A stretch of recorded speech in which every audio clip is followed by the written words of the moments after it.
Bon, il s'est baladé. Est-ce que c'était possible de le suivre déjà? Impossible. Cette accélération. Ça conclut, Maxime, une saison qui est historique, fantastique. Le point avec vous.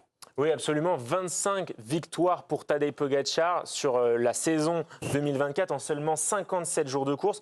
Au 21e siècle, il égale le record de l'Italien Alessandro Petacchi qui avait lui remporté tous ses succès au sprint. Quelques victoires cette saison de Tadej Pogačar, les Strade Bianche, le Tour de Catalogne. Il avait remporté 4 étapes, Liège-Bastogne-Liège, le Giro et le Tour de France. 6 étapes à chaque fois, champion du monde récemment et donc ce samedi le Tour de Lombardie. Formidable, Tadej Pogačar, la saison du Slovène. Est-ce qu'il faut forcément se réjouir de cette saison exceptionnelle? Eric, on sait que le vélo de tout temps, quand il y a quelqu'un qui surperforme comme ça, malheureusement, on va aller vite sur le dopage. Est-ce que faut juste applaudir le formidable athlète? J'ai envie d'y croire, même si je vous en avais parlé, vous avez fait des sujets tout de suite, même Prudhomme, le directeur du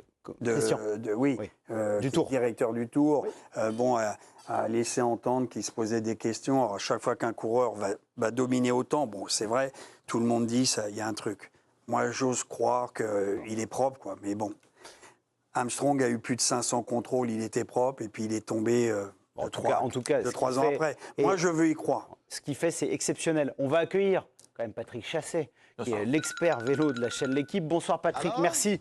Et si on vous attend, Patrick, vous inquiétez pas. Il faut forcément s'en réjouir de cette domination de Tadej Pogačar. Patrick, bonsoir et merci d'être avec nous. Bonsoir à tous. Merci. La dernière fois qu'on a parlé de ça, c'était la première question qui est venue sur le dopage. Là, c'est avant la première question. Je vois qu'on progresse. Non, sincèrement, ce que je pense, j'ai un écho, je le dis comme ça pour la régie. Ce que je trouve un petit peu, effectivement, ce qui me gêne dans votre question, c'est le forcément. Pourquoi faudrait-il forcément s'en réjouir? On peut se réjouir qu'un champion domine son sport comme ça. On peut être admiratif. Il suffisait de voir le monde qu'il y avait. Il y avait pas mal de Slovènes, puisque la Slovénie n'est pas très loin de la Lombardie, sur le bord des routes. Moi, j'ai le souvenir de ces tours de Lombardie des années 2000 où il n'y avait personne. Il n'y avait personne, non pas parce qu'on était juste après une affaire de dopage, il n'y avait personne parce que c'était la fin de saison, parce que le Tour de Lombardie avait perdu de sa superbe, même si ça reste l'un des 5 monuments, avec Milan-San Remo notamment, avec Paris-Roubaix, le Tour des Flandres, etc. Il n'y avait pas grand monde en tout cas. Et là, il y avait un monde de dingue. Donc là-dessus, il faut se réjouir. Après, effectivement, d'un point de vue spectaculaire, je peux donner un scoop dans l'équipe, parce que je suis allé voir quand même sur l'appli. J'ai vu que Alexandre Ross et la rubrique cyclisme, ils ont mis 2 étoiles sur 5 à cette course. Quand on sait quand même que c'est un champion du monde, avec le maillot fraîchement acquis, qui a passé la ligne en tête après pratiquement 50 km en solitaire, vous voyez bien qu'il y a un truc un petit peu contradictoire, quoi. C'est exceptionnel, et pourtant, ça n'obtient que 2 étoiles. Par rapport... Hugo, allez. Parce que il faut accepter que dans le commun des mortels, les gens se posent des questions et des craintes. Ouais. Moi, je ne suis absolument pas un connaisseur de vélo. Je trouve ça génial qu'il y ait un chef de file comme ça, parce que moi qui ne connais pas, tu connais Armstrong, tu connais Contador, tu connais Froome et tu connais donc Pogačar. Mais quand tu vois les temps des autres, des précédents, et qui sont quasiment tous tombés comme des dominos, dans l'idée des gens, dans l'inconscient des gens, tu peux te poser la question de dire, à l'image aussi du sprint aux 100 mètres, tu sais qu'ils sont tous tombés et que tu n'as que Usain Bolt finalement qui n'est jamais tombé encore, tu peux te poser des questions de savoir comment lui, à 50 km de l'arrivée, en fait, la course s'arrête. C'est-à-dire que les autres, ils ont fini la course et lui, il démarre. Patrick? J'aime bien la comparaison avec Usain Bolt.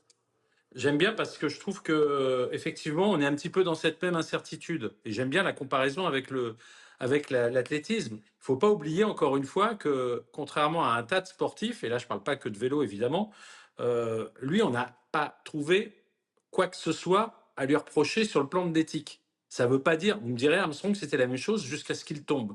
Mais on n'a pas d'éléments. On n'a pas d'éléments. Et si on commence... Alors moi, je suis tout à fait d'accord, et je pense que je l'ai dit plusieurs fois, pour qu'il y ait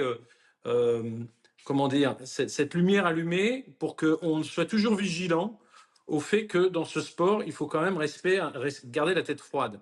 Maintenant, si on ne s'enthousiasme pas sur un mec comme lui, dont Eddy Merckx a reconnu la supériorité manifeste, y compris à son propre endroit, je crois vraiment qu'on ne peut plus s'enthousiasmer de rien. Et dans ce cas-là, il faut tout replier, fermer la boutique et je ne sais pas, s'intéresser à la politique. Patrick, je vous rassure. Eric, une question pour Patrick.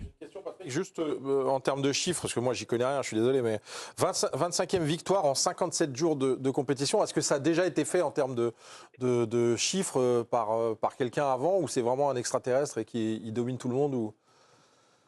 Non, là aussi, on est obligé de remonter 50 ans en arrière. C'est-à-dire que, oui, on va trouver des mecs qui ont gagné 25 victoires dans l'année, mais c'était des sprinteurs. Et là, il y en a une palanquée.